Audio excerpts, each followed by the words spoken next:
Hello everyone, welcome along to Live on Air this Sunday evening, Easter 2016. It's great to be with you again, and tonight we're going to look at a fascinating topic of how to watch a movie. And sitting next to me is Laurinda Erasmus, but our guest presenter is sort of far afield over in Albany. That's about, what, 8 miles away from here. It's Yep. Elise Macadam, and Elise, I'd like you to just say a few words about yourself, and then we'll come back and ask Laurinda. Well, I think I am possibly the most famous movie watcher in my family. Very well renowned for ruining everyone's cinematic experience by pointing out the fact that our emotions are being manipulated by that particular camera angle or that particular lighting. And they all scream, "Mom, stop it!" So I'm going to hopefully give you a few insights like I give to my family. Well, that would be absolutely fabulous. But you teach media studies and English, I think, at At Birkenhead College. Birkenhead College, yeah. Yes. So you've got a huge database, I guess, that you work with both students that have done courses in media studies and this kind of memory bank of movies in your head. Exactly. Yes. I probably watch far more movies and study far more movies than I actually teach, just because the more you're exposed to it, the more you actually realize what the tricks and the tips are that you can pass on to people to make them more savvy consumers of media and not just puppets that are being manipulated by somebody else pulling the strings. That's fantastic. What a great introduction. Thank you, Elise. And Laurinda, would you like to tell us a few words about yourself? Thanks. Yes, I'm an absolute foodie. So a few years ago when I went vegan, I couldn't find very good recipe books. Of course, there were quite a few out there, but a really good one that comprised all recipes, all sorts of foods that you might possibly want to make, or from a meat view that if you want to change it to vegetable dishes. So I couldn't find anything, especially baking desserts, which is quite tricky to make without eggs. And a few other ingredients, gelatin and so forth. So I saw a niche in the market to make my own book. And I just loved the research, making the food, the photography behind it, the whole creativity. Absolutely loved it. So, and the book just grew and grew to a very, very thick one. So now it's so thick, even I still make use of those for making pastries and that sort of thing. Well, that's great. Later on, we'll get Laurinda to hold up the book. She's got a copy sitting down there. But there are some commonalities between making movies and watching movies and making books and reading books. And without any further ado, what I'm going to bring up, well, I shouldn't have said that because, in fact, I do have a little bit of further ado to just bring it up. Just one moment, please, and if you can bear with me while I bring this particular PDF up. And okay, that's it sitting there. Oops, there we are. Just going to share this now, and we've got the questions that we're going to ask Elise about how to watch a movie, and the 5 questions that we've got are about shot and composition, beginnings and endings, editing, mood creation, and repetitions. And as we go on and ask Elise about what these terms mean, Laurinda will also come in and see whether she can add to that from an author's perspective. So it should be a fascinating two-way conversation between all of you. So without any further ado, Elise, we're going to just come over to the very first thing, which is shot and composition. What on earth does that mean, shot and composition? Well, I think when we watch a film, we tend to see the story. We tend to take in the fact that there's a plot being revealed to us, generally via characters. The thing is that we so often don't look at how it's being told to us. And of course, it's being told to us by the camera. And the director is making decisions about how to compose shots and what sort of composition he's going to use. So I'm going to break that down for you, because when we watch a film, it looks so lifelike. Our brain perceives it as real. But actually, everything on screen is being manipulated by a director. So, so we need to be aware of how we're being manipulated. If you take shot, for example, there's a number of shots that the director can use, from long shot, medium close-up, etc. And each of those shots are going to have a different effect on us. So if the director wants to make us feel very personally connected, think about the limited number of people that you have this sort of a relationship with, that you can really just get that close to. It's very few, and that's a very intimate space. So close-up is going to create a very intimate feeling. Whereas a long shot, that's something that we do all the time. We're always seeing people at full length. And those people don't really mean that much to us. You know, we walk past them in the street. We see them at the end of a corridor. And so the director uses shots like that to make us feel a little bit distanced from the person. So he's choosing the shots and he's cutting between the shots. And if he goes from a long shot to a mid shot to a medium close-up to a close-up, we know he's starting to pick out a particular character out of this range of people that we've seen in long shot. Once he starts bringing that person closer and closer to us, he's identified them as someone that we need to pay attention to. That's a really interesting perspective. That the distance of the shot manipulates us emotionally. Is that what you're driving at? Yes, exactly. Yes, it's an emotional manipulation. And then once we start getting into what's called an extreme close-up, where you just have a shot on somebody's mouth or on somebody's eyes, or a detail, you know, their fingertips or something like that, then it starts getting into a whole nother level where very often it's a warning. You know, if we see somebody's eyes staring at something, that's a cue to us as a viewer. Watch out, these eyes are going to be signaling that we should pay attention to where they're looking at. Very often the director will cut from that extreme close-up of eyes to a long shot, an extreme long shot of what that person is looking at. So the editing, which we're coming to later on, also plays a part. But it's not just the shot, it's the angle of the shot that plays a part. And so one of the movies that really brought this home to me was many years ago watching Harrison Ford play a cop who went into an Amish community. The movie was called Witness. And he has to take this little boy who's witnessed a murder. And you see this little boy before the murder happens in a train station. And he's out of his depth. He's used to this tight-knit Amish community where everyone loves him and cares for him. And you see this vast station with these huge statues. And then looking down from sort of behind this statue of an angel, actually, you see this tiny little figure of this little Amish boy with his little black hat. And you realize that he is completely intimidated. He's so overwhelmed.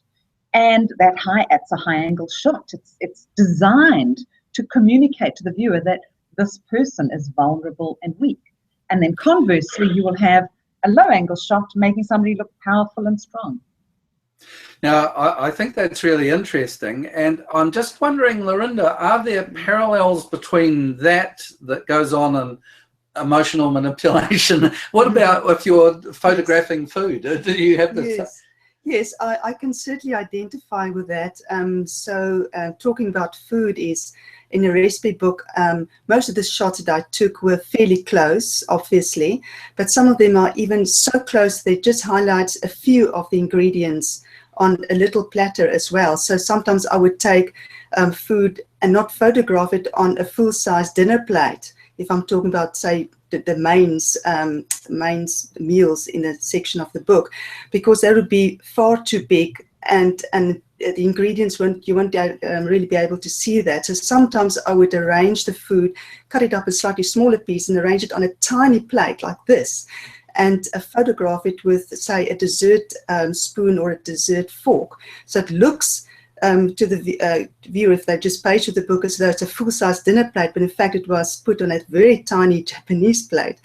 And then I can get really, really close so that one can see the ingredients in the full color and glossiness. And then sometimes I go really even closer if I photograph bakery items, bread, biscuits, that sort of thing, so that one can see the open crumb, that it is light, and so forth. So definitely close-ups is something that I used quite a lot, because you want the person to almost salivate as they page through a recipe book, and also as though the dish is right in front of them, as though they are sitting at a table, so that they can identify themselves. Would I be able to make this dish? Does it look delicious? That sort of thing. So both of you are involved in the direct manipulation of emotions through Yes. what you call shot and composition. Yes. Yeah, I think that's quite intriguing. So let's just see. I think our next question, just one moment while I I've lost a little bit of what I can do here. I've lost a little bit of functionality in this, but never mind. While you're looking for that, David, if I could just add that added to the whole aspect of shot is the camera movement. You know, unlike a book where it's static, with a film, your camera is obviously moving, and the fact of whether or not your camera is tracking with a person, whether it's static and you see them walking away, or even whether it's a handheld camera and you've got that sort of jerky, jarring motion, is going to have an impact. So there's a scene, for instance, in District 9, which is a movie set in South Africa, and it involves aliens called prawns. And they're, you know, everything about them initially is designed to make the viewer feel a real antipathy towards these aliens. But the use of the handheld camera brings an empathy, because you get the sadness in this battle scene that the prawns feel, and you wouldn't get that if your camera was static and, you know, just nice and crisp and clear. So there's a lot of things, you know, there's point of view as well. For instance, in a documentary, you're going to have a very objective point of view. It's a kind of, you know, we're outside, third person, we're just showing you what we're seeing.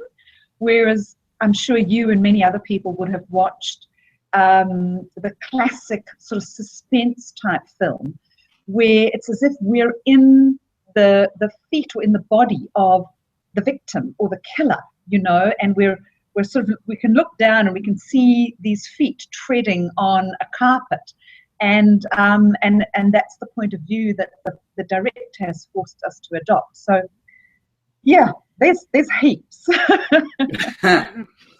Okay. Well, our next, I can't actually bring up that PDF, but that doesn't matter because it gets distributed after the thing, after the live on air. But what I would like to ask is the next question on this, and it's about beginnings and endings of movies. And you place a great deal of emphasis on how the thing starts and how it ends. Would you like to explain that to us? Yes, sure. You know, obviously film credits are normally what we see a film beginning with. And in an unusual way, even though we don't always pay attention to the film credits, they start to prep us for what the film is all about. A film that I taught some years ago, it's actually based on a Shakespearean play called The Taming of the Shrew, and the movie's called 10 Things I Hate About You. It's a teen movie. And to make sure that the audience realizes that this is a young, funky movie, the font that they use is a very sort of jazzy, brightly colored font, and it jiggles around as the words come up. The music is Bare Naked Ladies, and it's high energy. In the background, we've got shots of Seattle because that's where it's set. So there's a lot of information coming to us when we think that this is just the setup, this is just the credits. So beginnings, the film actually starts even before we realize that it's beginning. Sometimes, though, a director uses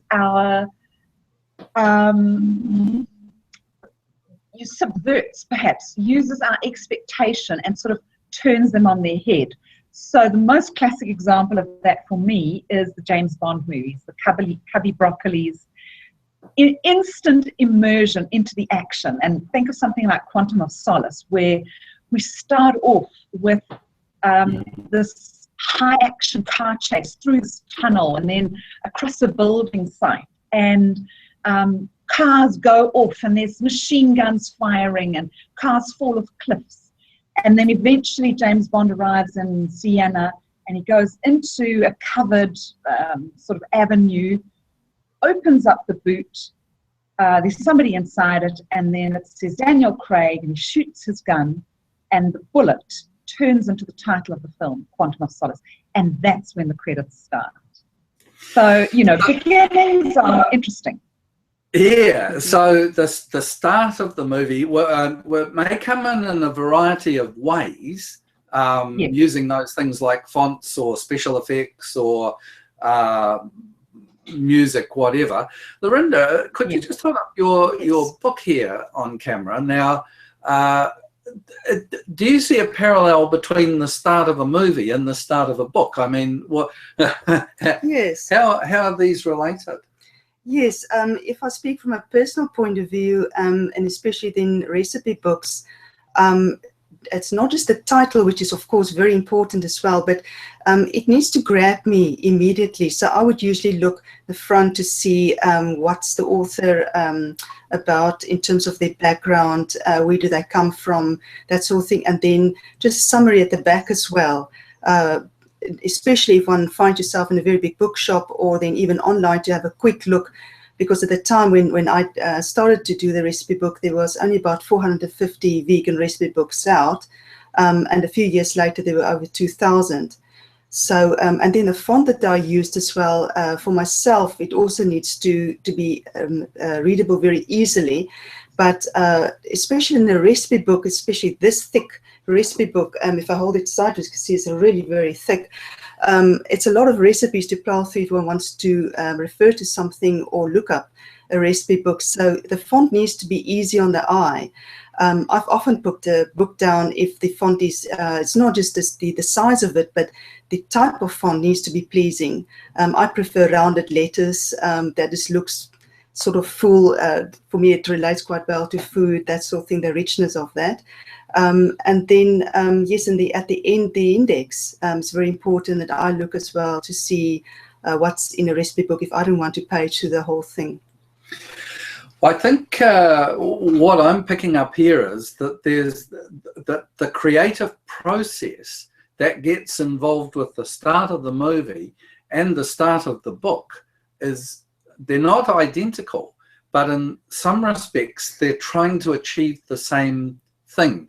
They're trying to draw you in. Either it's to watch more or for you to actually open the book up. Yes. So there's a whole art in the start of things.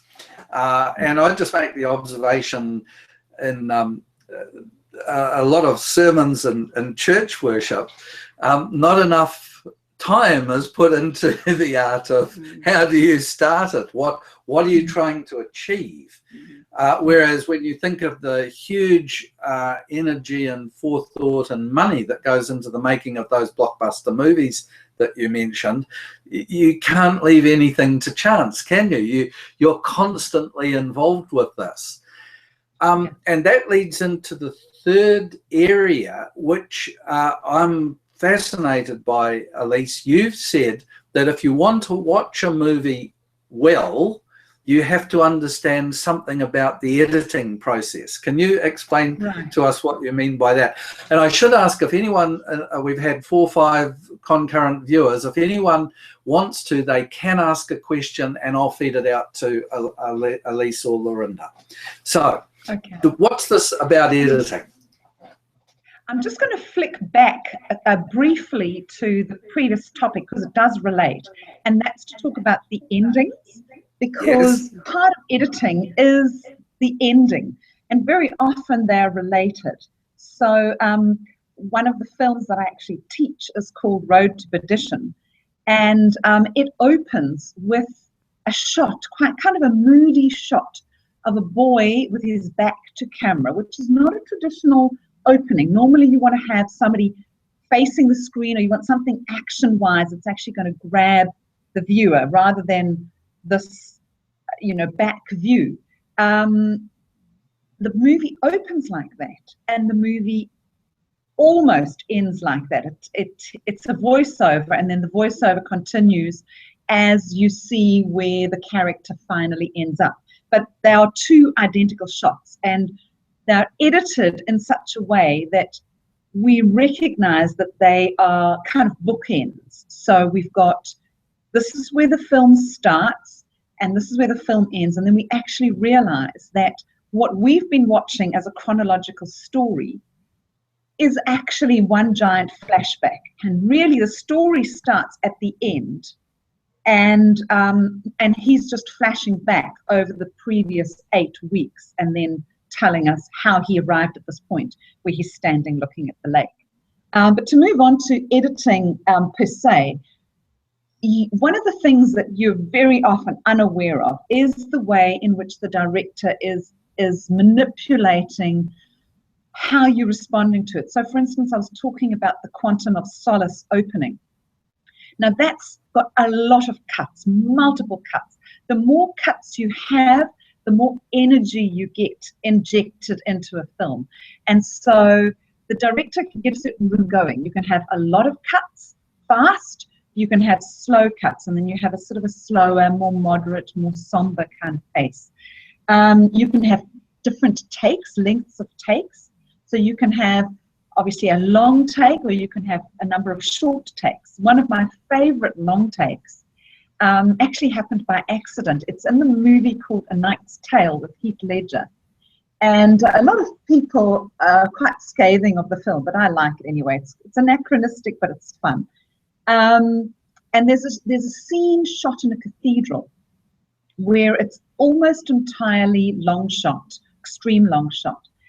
And so you have, although they're talking about a jousting tournament, you have the sense of these characters talking about something bigger than themselves, because you've got the majesty and the grandeur of the stained glass windows behind them and this filtered light. And so the camera tracks as the character enters and then follows them walking together and then follows them walking back again. And the take goes on for about 3 minutes. And it gives this sense of verisimilitude, the sense of this is, you are really there. This is really them having this very intense discussion. Any other questions you might have? Well, I'm particularly interested in this editing process that goes on in movies. Yes. I'm well used to the editing process as Laurinda is when we're dealing with the written word, yes. And you will be as well. But it does seem to me that the written word can lead on to thinking visually, thinking in terms of images and how one is going to edit with image. And then, of course, that's got to lead on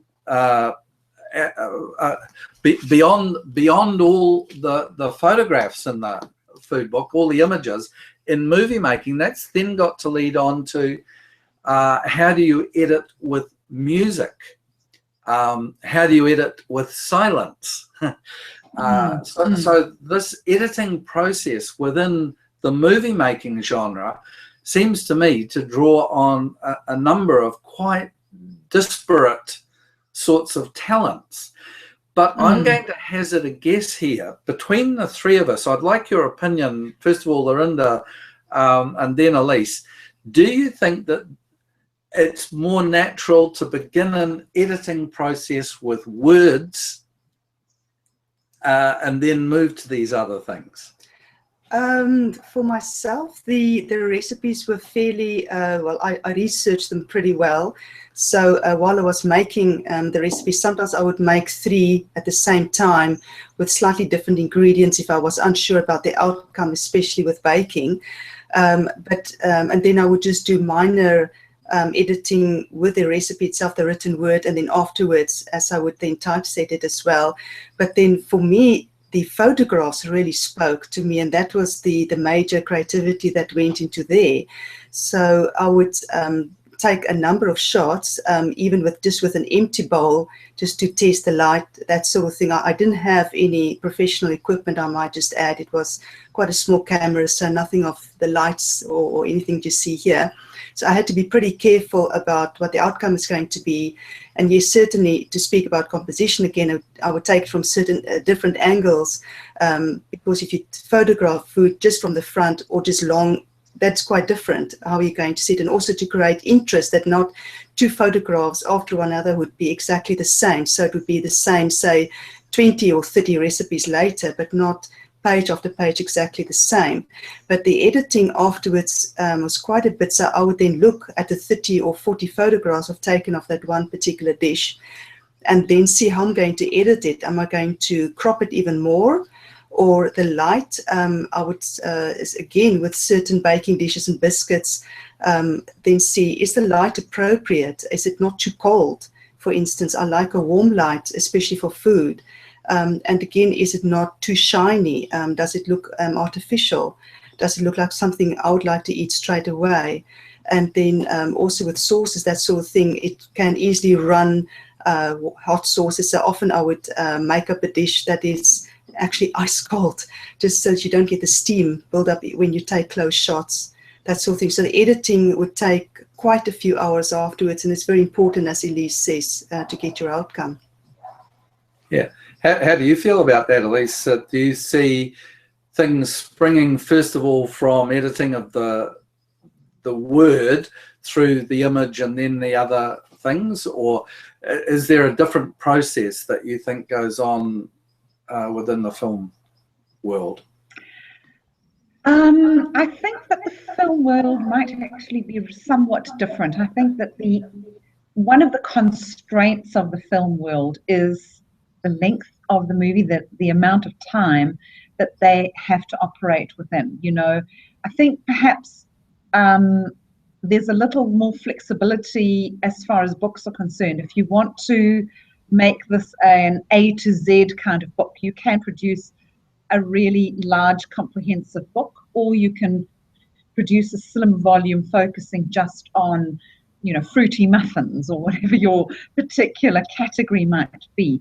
Your film has to tell the story, but it has to tell it within generally sort of 90 minutes to 2 hours. That's kind of the length of time that you're allowed. Some directors have railed against that, and so you've had them splitting, like The Hobbit, for instance. So they actually then will split the film into 2 segments, and the Kill Bills are like that as well. So they're 2 really super length films, but most of the time the director's got 2 hours that people would sort of budget towards watching a film. So they've got to get the story told within that time. They've got to keep people interested, people of all sorts of attention spans, because unlike a book, you're kind of more trapped with a film. The book is something that you can pick up and put down, and it's almost accepted and acknowledged that you will do that with a book. whereas a film tends to be an immersive experience that you commit to start and to continue watching for the length on and the duration of the film. So is there a difference between the film industry here and, say, the television industry, where if you took, say, a movie like War and Peace, in TV terms, you can take this huge novel and chop it up into 12 or 14 episodes, which you wouldn't have a show of doing in a movie? I lost your sound slightly there, so I hope I'm answering correctly. But I think you were talking about, is there a little bit more flexibility with a mini-series compared to a film? Is that right? Yeah. Yes, I think there definitely is, and I think if you compare something like Pride and Prejudice, for instance, that was the mini-series, compared to Pride and Prejudice, the film, you are allowed to have a lot more development of the minor characters, for instance, in the mini-series, and there's a sense of the a fleshing out of the major characters in the way that they interact with the minor characters that you don't get in the film, because the film's just got to focus on the essential plot line and the essential protagonists. Which is your favourite, Elise? Do you prefer the mini-series on television, or do you prefer them going to the movies and watching the movie? Or is that not a real question? I think they do different things. It's probably a little bit like saying, what's your favorite, eating the main course or eating dessert? I want them both. Give them to me, Laurinda. I think the other thing that is also a consideration, whether it's text or whether it's film, is how much you want to intrude, in a sense, in terms of the way that you edit. In how obvious is your editing? So, for instance, in a film, there's always going to be transitions of some sort. So you can have a transition that's fairly subtle, something like a dissolve, which is where your one image gradually fades down to nothing, and the other image sort of gradually fades up. And so that's a very gentle editing process, telling you we're moving from one scene to another or one time to another. A little more intrusive is something called a fade, which is doing the same thing, but instead of going to another picture, you fade to white or you fade to black, and then you sort of fade up from that. So that's a little more, you notice it a little more consciously. And then if your director wants to really rub the editing transition in your face, they'll do something like a wipe, like from left to right. The original picture sort of gets pushed out and the new picture gets pushed in. So it goes across like that. And then you kind of have this conscious sense of, this is not real life I'm watching.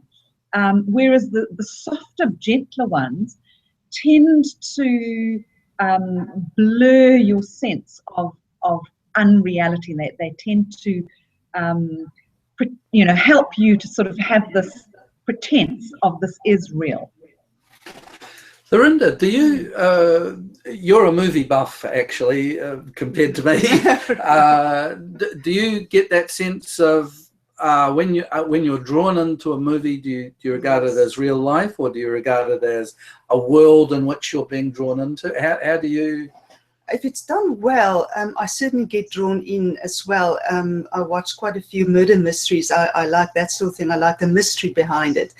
And then the camera shot used there is then often, in a sense, to make you as frightened as the victim is being chased also as well. So you feel frightened as you sit on your couch as well. Or then the sense of the close-ups as well. I do identify with that. Or then also, as Elise said, with the fading in and out, would sometimes be right in the beginning with the introduction of characters when the plot is being set, when one scene would go into another by just focusing, say, for instance, on the dull reflection of an old-fashioned kettle, say, for instance, in one of the characters' homes. And from there, it just goes into the next scene with the next characters in a completely different area of the city or so. So that is sometimes done quite cleverly to confuse the viewer as much in the beginning to confuse the whole plot. I think that is done quite well sometimes. But yes, I do like to recognize themes that run through, and often one wants to watch a movie twice to see which things one's actually missed in the beginning. Yeah. Do you do that, Elise? Do you go back and watch again and again? I do. Yeah. It's, especially a movie that's intrigued me. And once you've got the general sense of the film, then you're starting to pick up some of the small details. So, for instance, Baz Luhrmann's Romeo and Juliet. One of the transitions that I thought was absolutely stunning was Romeo, the first time that he meets Juliet. He's supposedly taken some drugs and he's a bit out of it, and he puts his face into a basin of water, and then there's a close-up of his open eye and you see this iris, and the next thing there's the same iris shape, but it's being formed out of fireworks, and these are the fireworks that are happening at this party. And it just jumps from where you are in this close-up with this character to give you the sense of perhaps what's going on inside his brain, as well as all of the razzmatazz of the party lifestyle that these people lived. The other, I think it's really quite interesting analysis. I'm going to make mention of a movie that Stuart Macadam and Matthew Morks, I think, twisted my arm that I had to watch Noah with Russell Crowe. And I finally watched it yesterday in preparation for tonight. Yes. And the fascinating thing about this movie was that, well, it didn't draw me in at all. No.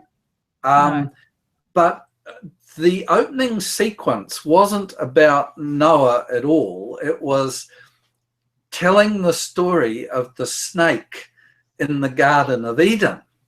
And they chose a highly stylized cartoon-like snake.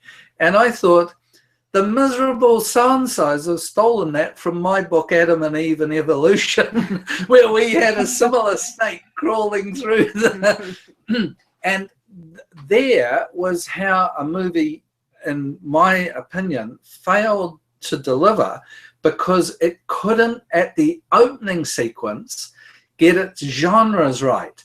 So it relied on a kind of a cartoon-like thing. Then it moves through a whole lot of, don't get me wrong, I mean, they drew on the Book of Enoch and the story of the giants from the Dead Sea Scrolls. Little fragments, I think, exist. I don't think the whole book exists, plus the biblical account. But here's an example of something that potentially could have been fantastic, but actually, well, it didn't convince me. So having watched it, I then went back and read all the reviews, and just about every reviewer raved over the film, biblical, epic proportion. And I thought, I'm missing something. But the longer I thought about it, the more I realized that what was going on was that I was not being drawn into either a biblical story or a biblical retelling of a story. I was being drawn into a little bit of modern movie making mythology, and that's what they were aiming for. So we get drawn in, but we don't always necessarily get drawn in the way that the director or the actors intend us to be. No. Yeah. So I just thought that was quite interesting. We've almost come to the end of our time. We've still got a couple of unexplored topics. So it's this, I want to cut to the chase here, because I think this is the most important thing you can share with us. I think the PDF said the questions we prepared look at the question of how do we create mood? Mm-hmm. And I think that's the final one, that topic that you were interested in. Is that right? Mood in a movie? Penultimate, but that's good enough. Okay.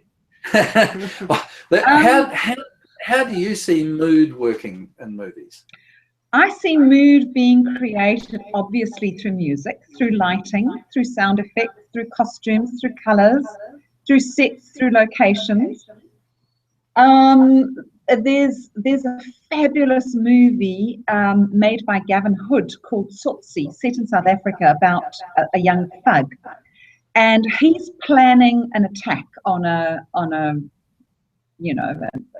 upright citizen, and as he's planning this attack, not only do you have an extreme close-up of his eyes showing how he's watching his potential victim, but as he's doing that, you have this rattlesnake sound coming through. So this cue again to the viewer that watch out, just as you would be afraid when you hear a rattlesnake making that sound, be afraid now because something bad is going to happen.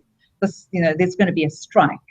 Obviously the music, the number of times that it must have happened to each of us where the phone rings or something like that, you're watching a film or a mini-series on TV and you press the mute button and this extremely tense, extremely exciting moment plays out without music, and you realize that the impact is completely lost because it's the music that's actually adding the mood of suspense, and the visuals themselves are really not that scary. It's the music that tells us that we should be afraid. There's more. I could go on. I think that's absolutely vital for really good filmmaking, is the mood that's established through the interaction of all of those things. I've got a question that's come through from Brandon James. Now, Brandon, I'm sorry I can't select the question directly.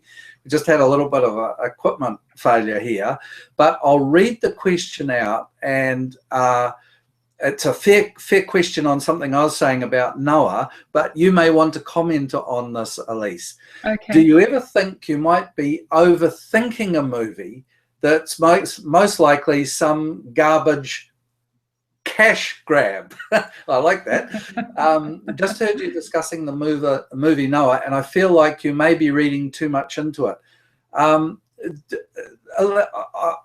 take the point that Brandon is making. Elise, do you ever think that we sometimes overthink movies?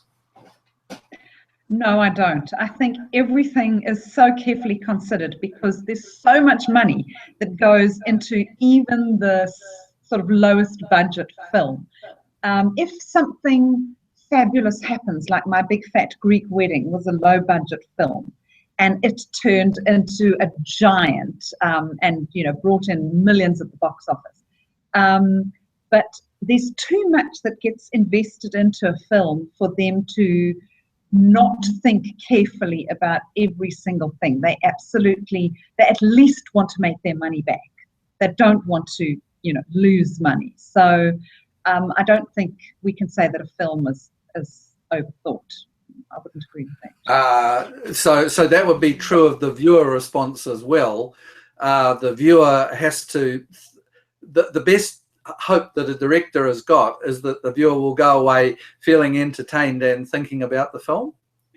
Exactly, yes. And I think the thing that you often, when you're looking at a film, because most of the time we look at a film as entertainment, we tend to not actually ask ourselves, how are these feelings and impressions created? We just go there and sort of passively, let it wash over us. And I think that's where the idea perhaps that a movie, you can overthink a movie comes from. I think sometimes, yes, people can get into nitpicky things, you know, and think, well, they did that specifically for that reason. They were wearing, you know, they were wearing hair clips because they want to show how clipped down and buttoned down the character. Maybe, but, you know, maybe not. Maybe the hairdresser didn't show up and set that or something. But, you know, it's. I think most things are thought through. Sometimes they're sort of happy accidents. Sometimes an actor will say on the spot, I really feel that this character should be, you know, the character's too, they should be more dynamic. The character is too motionless. They should sort of be releasing more pent-up energy, and they'll do something on the spot. But very often there will be 2 or 3 takes offering different interpretations of a scene, to allow the editor and the director later on to actually make a decision within the whole mood of the film, the totality of the film, to select which scenes to integrate the best. That's quite interesting. It must be the same when you're making a recipe for a book, that you have a number of goes at it to get, you know, what is the what's the flavor, what's the atmosphere that I'm trying to get across with this particular recipe? Yes, because obviously one loses out in a book with both music and movement of camera, as Elise said earlier on. So one has to create a mood completely with just a composition, which would then be your color that you use, decorations around it, which would be the cloth underneath a bowl or something like that, which is actually quite important in terms of, do you create the mood of a dish that is quite formal? So then your cloth needs to be folded, for instance, quite formally, or is it a dish that can be served on a wooden table outside, picnic style almost, and then you just want to have a cloth that is just sort of almost accidentally put down, and you can see the pattern of the cloth underneath, and it's not perfectly folded? Or how do you put the knife and fork down? Is it again a formal or an informal situation? And again, lighting as well, which is quite important with both the beginning of the book, where breakfasts feature quite a lot, and the end where it's dessert. You want it to be light and cheerful, that sort of thing, because someone who obviously pages through a recipe book come with the expectation that something sweet or so is going to follow, just like a movie, that you want a conclusion. The conclusion in a recipe book, when you page through, is right at the back, is the finale, and so one needs to pay a bit of attention to that as well. Well, I want to thank both of you very much indeed. We've gone maybe 7 or 8 minutes beyond our usual broadcast time. I want to thank, we've had up to 8 concurrent viewers in here. They sort of wander in and out, especially to Brandon James with that question, because I think that got me thinking and got all of us thinking. And I would very much like to, at some point later in the year, invite Elise to come over and join our group and just waltz us through your favourite movie, and then we could watch it with new eyes, brand new appreciation. Thank you both so much. It's been a marvellous discussion, and I'm very, very grateful. So we'll say over and out. Good night. Thank you. Good night. Bye-bye. Bye.